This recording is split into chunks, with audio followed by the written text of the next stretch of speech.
Assalamualaikum warahmatullahi wabarakatuh.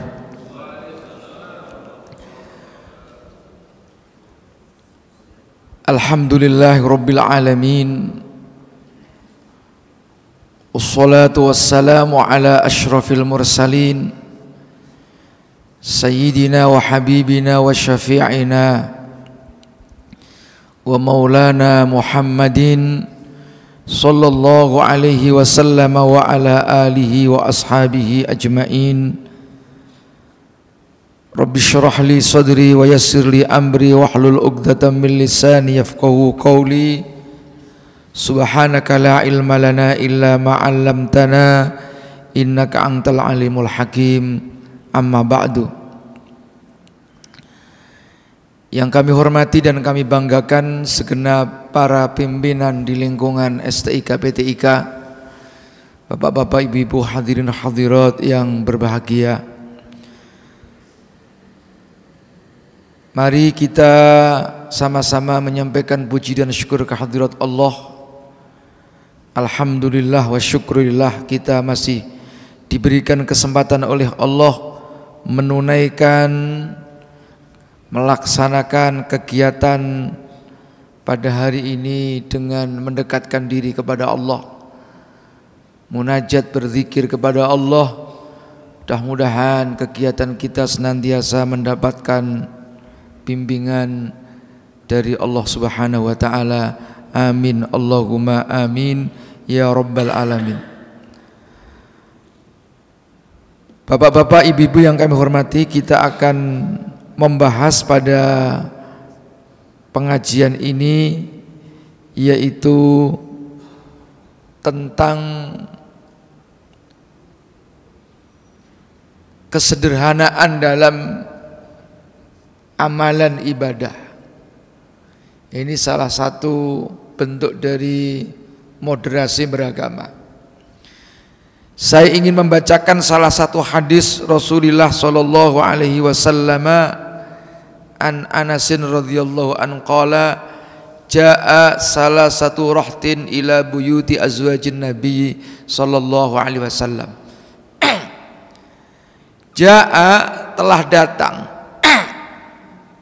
salah satu rahtin, 3 orang, ila buyuti azwajin nabi sallallahu alaihi wasallam, datang ke rumah istri Nabi. Untuk apa datang? Yas'aluna, mereka menanyakan tentang apa? An ibadatin Nabi sallallahu alaihi wasallam, tentang ibadahnya Nabi. Jadi 3 orang ini merasa bahwa dirinya tergolong orang-orang yang hebat-hebat dalam ibadah, sehingga punya anggapan kayak apa sih ibadahnya Nabi ini, hebatnya kayak apa. Sementara 3 orang tadi merasa ibadahnya luar biasa.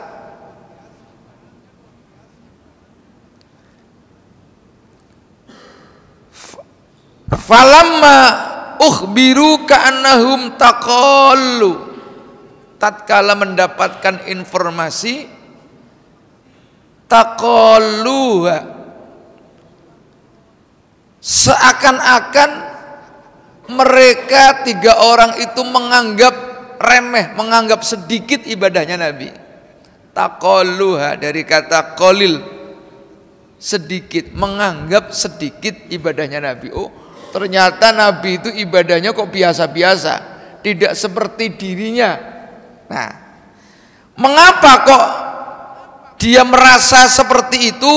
Waqalu, ya, mereka mengatakan aina nahnu minan nabi sallallahu alaihi wasallam wa qad ghufira lahu ma taqaddama min dhanbi wa ma ta'akhkhar, qala ahaduhum. Jadi salah satunya ngomong begini nih, amma ana fa usolli laila abadan.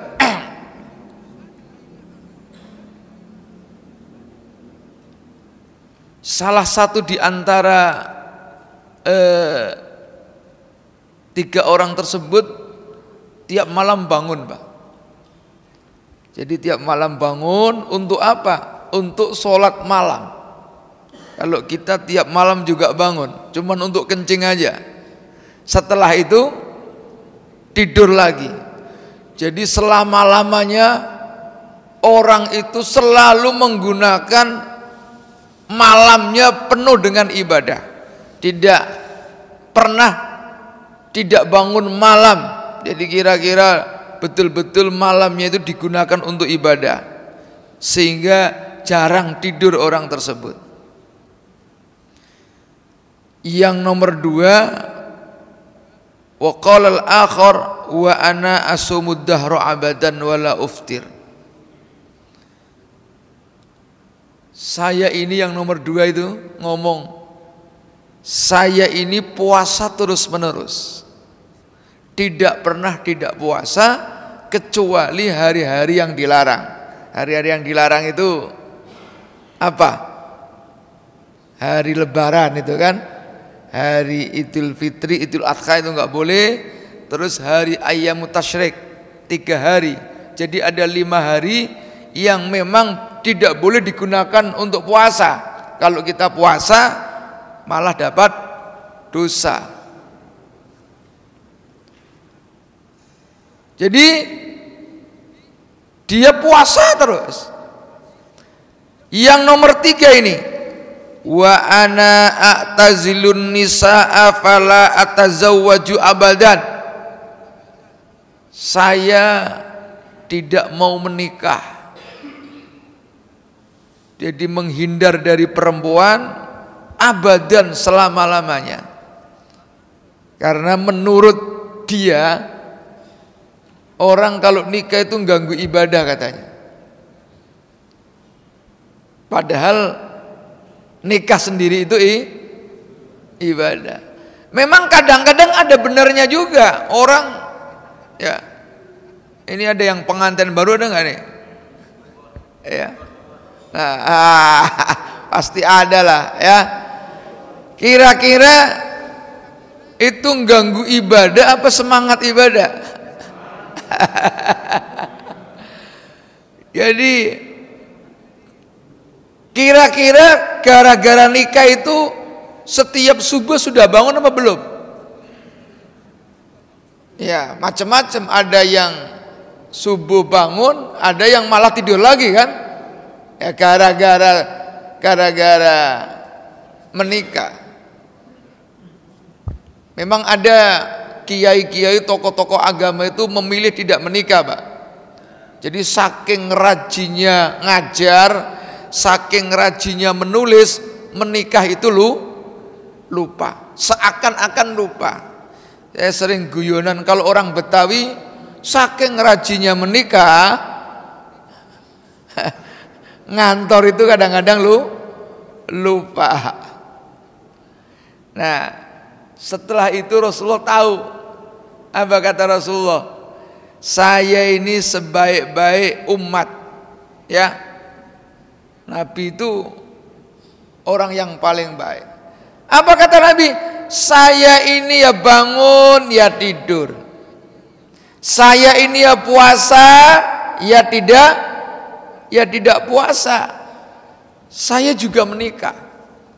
Maka hadis yang paling bawah itu paling populer.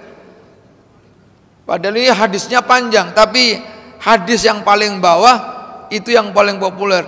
An-nikahu sunnati faman rohiba an sunnati falaisa minni. An-nikahu sunnati, nikah itu sunnahku kata Nabi. Ini sekalian mengingatkan ini yang nahan-nahan nikah itu segera ini. Ini ada berapa yang belum nikah ini? Separuh ada ya? Ya. Coba tanya yang baru nikah, kira-kira kamu nikah itu nyesel apa enggak? Nyesel katanya. Kenapa enggak dari kemarin-kemarin? Nyeselnya kenapa enggak dari dulu? Ini pengalaman ini.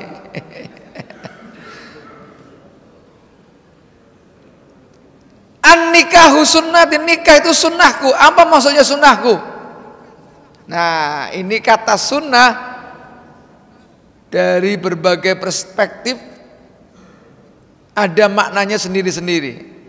Kalau sunnah menurut ini maksudnya ya perilaku kebiasaan, ya sebagai laki-laki menikah, watak karakter, ya itu sunnah maksudnya. Kalau sunnah menurut fikih, ma yusabu fi'luhu wa la yu'aqabu tarkuhu, segala sesuatu yang apabila dikerjakan mendapat pahala, kalau ditinggalkan tidak mendapatkan dosa. Itu sunnah. Lawannya sunnah apa? Makruh. Makruh itu kalau ditinggalkan mendapat pahala, kalau dikerjakan mendapatkan, ya. Kalau ditinggalkan, kalau dikerjakan tidak apa-apa. Makruh itu kalau ditinggalkan mendapat pahala, kalau dikerjakan enggak dapat siksaan. Nah, kalau dikerjakan mendapatkan pahala, kalau ditinggal mendapatkan dosa, apa itu? Itu baru wajib. Kalau ditinggalkan dapat pahala. Dikerjakan mendapat pahala, ditinggalkan dapat dosa. Lawannya wajib haram. Haram itu kalau ditinggalkan mendapatkan pahala, kalau dikerjakan mendapatkan ditinggalkan dapat pahala, itu haram. Kalau dikerjakan dapat dosa, itu haram. Nah, dikerjakan enggak dapat pahala, enggak dapat dosa, ditinggalkan juga enggak dapat apa-apa. Apa itu namanya? Mubah.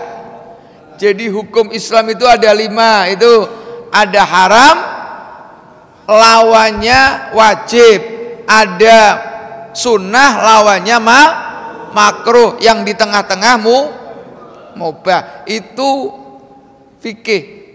Kalau sunnah berarti segala sesuatu yang apabila dikerjakan mendapatkan pahala, kalau ditinggal enggak dapat siksa. Nah, sekarang nikah itu sunnah apa tidak secara fikih? Nah, dilihat dulu. Kalau hukum asalnya memang sunnah, tapi nikah itu bisa menjadi wajib, bisa menjadi makruh, kadang-kadang bisa menjadi haram.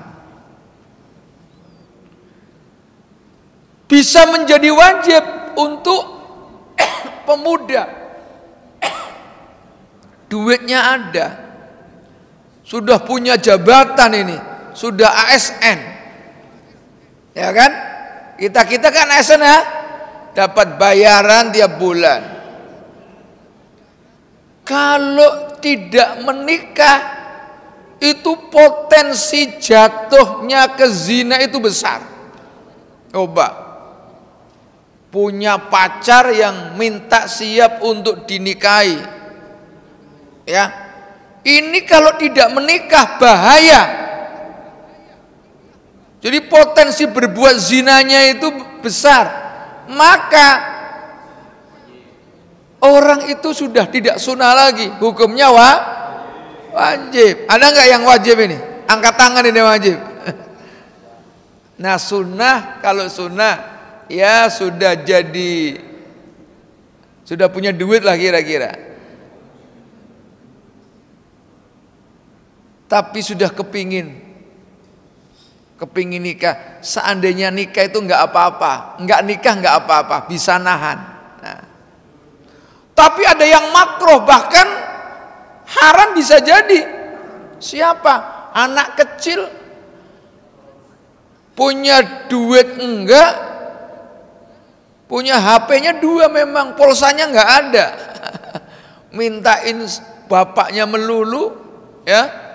Seandainya menikah itu bisa membahayakan, ya, kedua belah pihak, ya, ini malah nikah menjadi makruh, bahkan bisa menjadi haram. Anak kecil kok, anak di bawah umur masih umur 12 dinikahkan.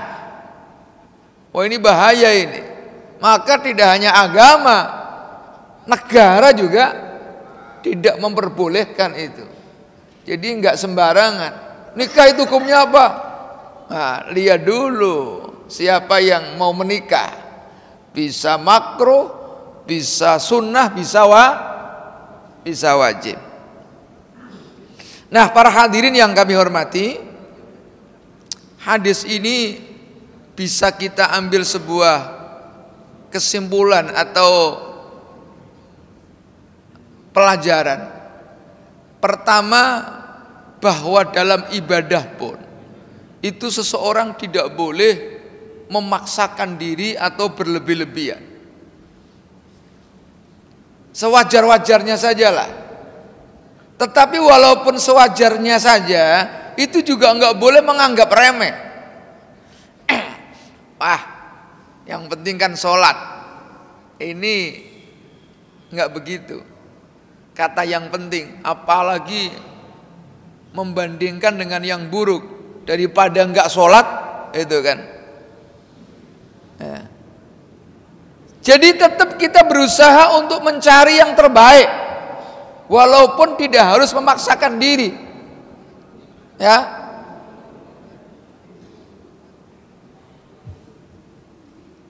Nah, orang yang berusaha untuk mencari yang terbaik, nanti secara otomatis tiap hari akan meningkat itu.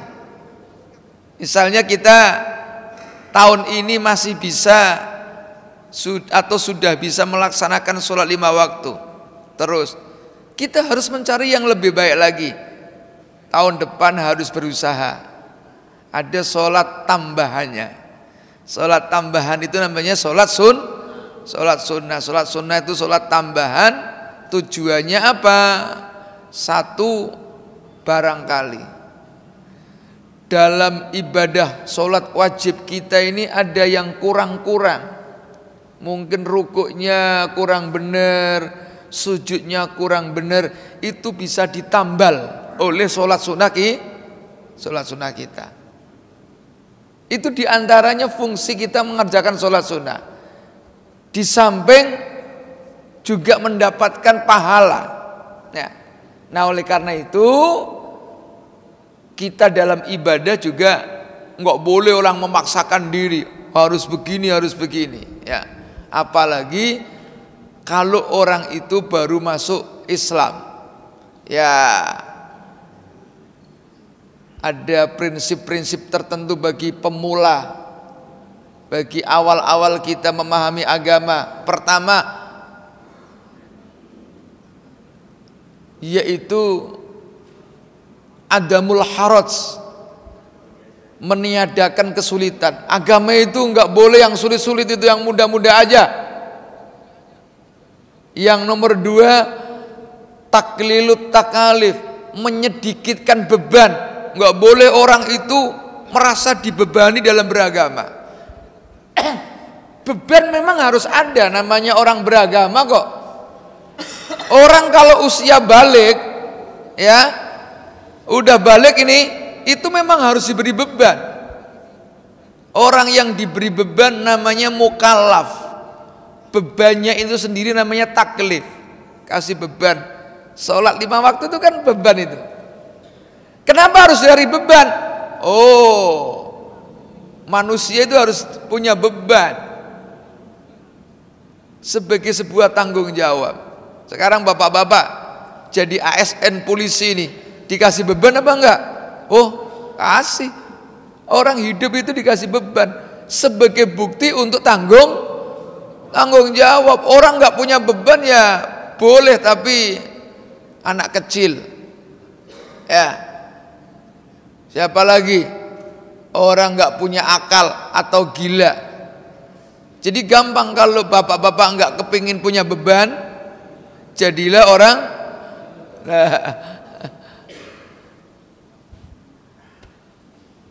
Nah, jadi para hadirin yang kami hormati, bahwa dalam beragama kita harus mempunyai prinsip, ya, moderasi. Moderasi itu enggak berlebih-lebihan, tengah-tengah. Ya. Kita bersikap juga tengah-tengah. Misalnya sifat berani. Berani itu pertengahan dari dua sifat yang jelek. Satu sifat penakut, yang nomor dua sifat membabi buta. Karena ada orang tuh di lapangan nih, bapak-bapak kan orang lapangan tuh. Ada orang membabi buta, Pak. Kan kita suka lihat orang demo itu kan. Demo itu maju aja itu ngelemparin, polisi aja dilemparin batu. Allahu Akbar, sudah ngelemparin batu pakai Allahu Akbar lagi itu.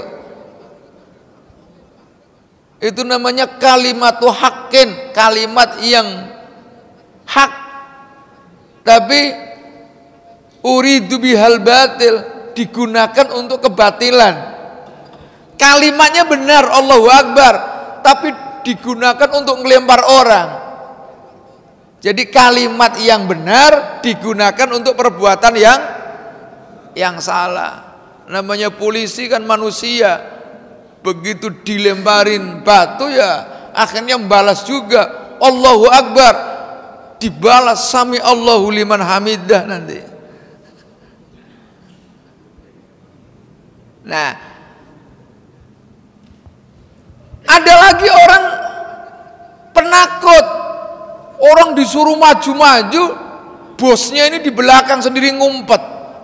Ini namanya penakut. Nah, pemberani itu pertengahan dari dua sifat tersebut. Bukan penakut, juga bukan membabi buta. Nah, yang terakhir saya kasih contoh sederhana. Sederhana itu pertengahan antara dua sifat. Satu sifat ngirit, pelit. Bukan hanya sekedar ngirit. Ngirit baik, pelit Pak. Buat dirinya sendiri aja sakit beli obat, mikir-mikir kadang-kadang. Buat istrinya sendiri. Ada ibu-ibu nggak nih? Bu, ada nggak suami yang pelit ngasih uang belanja, mikir-mikir terus, ada nggak Bu? Kalau ada suami yang sangat pelit, itu boleh dicolong dompetnya itu untuk keperluan dirinya, yang penting kebutuhan. Masa nggak pernah dikasih duitnya itu? Itu namanya. Nah, ada orang yang berlebih-lebihan Pak. Punya duit senangnya nyawer aja itu, berlebih-lebihan tuh. Semua dikasih-kasih orang. Itu berlebih-lebihan. Nah, di antara sifat ya pertengahan antara boros itu berlebih-lebihan dengan pelit, itu namanya sederhana. Namanya sederhana. Nah, sederhana ini bagian dari moderasi dalam amal. Ya, Al-Fatihah. A'udzubillahi minasyaitonirrajim. Bismillahirrahmanirrahim. Alhamdulillahirabbil alamin arrahmanirrahim maliki yaumiddin. Iyyaka na'budu wa iyyaka nasta'in ihdinas siratal mustaqim. Shiratal ladzina an'amta 'alaihim ghairil maghdubi 'alaihim waladdallin. Allahumma anfa'na bima 'allamtana wa 'allimna ma yanfa'una. Allahumma anfa'na bima 'allamtana wa 'allimna ma yanfa'una. Allahumma rzuqna fahman nabiyyin wa hifdzal mursalin wa ilhamal malaikatil muqarrabin bi rahmatika ya arhamar rahimin. Walhamdulillahirabbil alamin. Billahi taufiq wal hidayah. Assalamualaikum warahmatullahi wabarakatuh.